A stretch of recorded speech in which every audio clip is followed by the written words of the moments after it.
Современный потребитель прекрасно ориентируется в рыночной экономике и легко может отличить качественный товар от некачественного, а также доказать свое право в любых существующих инстанциях. Тем не менее, в последнее время многие потребители не хотят возиться с сложной системой доказывания и просто спускают с рук возникшую ситуацию. А зря. В управлении Роспотребнадзора отдел защиты прав потребителей каждый день проводит колоссальную работу, чтобы восстановить нарушенное право и справедливость в отношении потребителя. Просроченные продукты питания, медикаменты, перебои в электроэнергии, некачественное предоставление услуг и не только. Обращений бывает много. В этом году, в конце прошлого года, уже в течение нескольких лет актуальным остается в нашей республике жалобами, то, что у нас чаще всего обращаются граждане на некачественное оказание телематических услуг связи. Как мы уже отметили, да, на некачественное оказание услуг, там примерно человек пошел в стоматологию, да, ему вылечили зуб, но в течение нескольких недель или дней эта услуга ему показалась некачественной, так как вылеченный зуб обратно стал болеть, и в связи с этим он тоже может нам обращаться. То же самое, то, что приобрели бытовую технику, оказалась она некачественной, то, что она отказывается работать и не соответствует заявленным требованиям такого рода.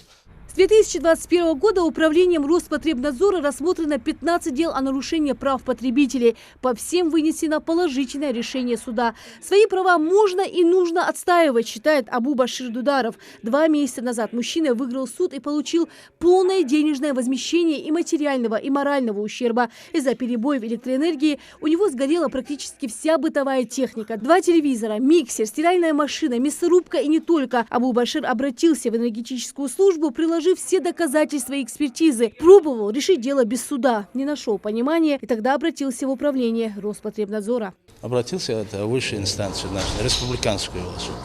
Вот республиканский суд тоже также меня оправдала. И сколько вы выиграли? Какую сумму возместили?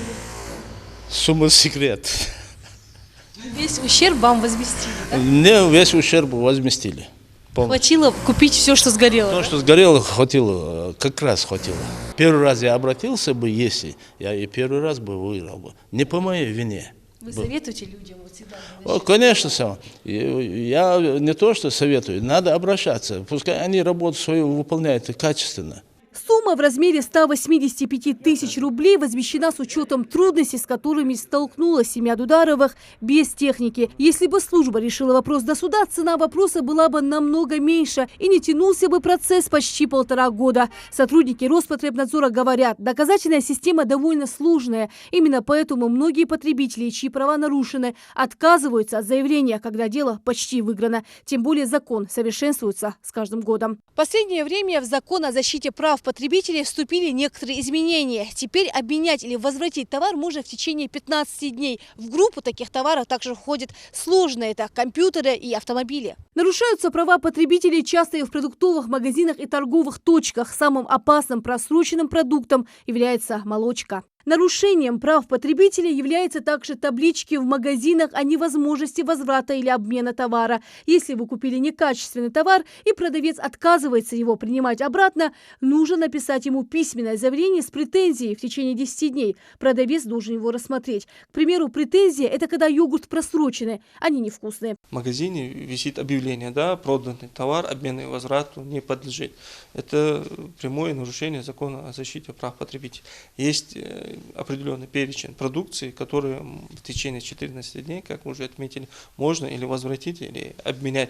Даже если он после покупки он не понравился по цвету, не подошел ему по фасону, но обязательно условие то, что товарный вид этой продукции должен быть сохранен, ярлыки, маркировка на этой продукции, то есть продукция должна быть такой же, как вам ее продали. День защиты прав потребителей в международном календаре праздников закреплен 15 марта 1962 года. В документе определены 4 основных направления: право на безопасность, на выбор, информацию и право быть услышанным. В России праздник получил признание 7 февраля 1992 года. Тогда и вступил в силу закон о защите прав потребителей. Лина Сычоева, Хамзат Халухоев.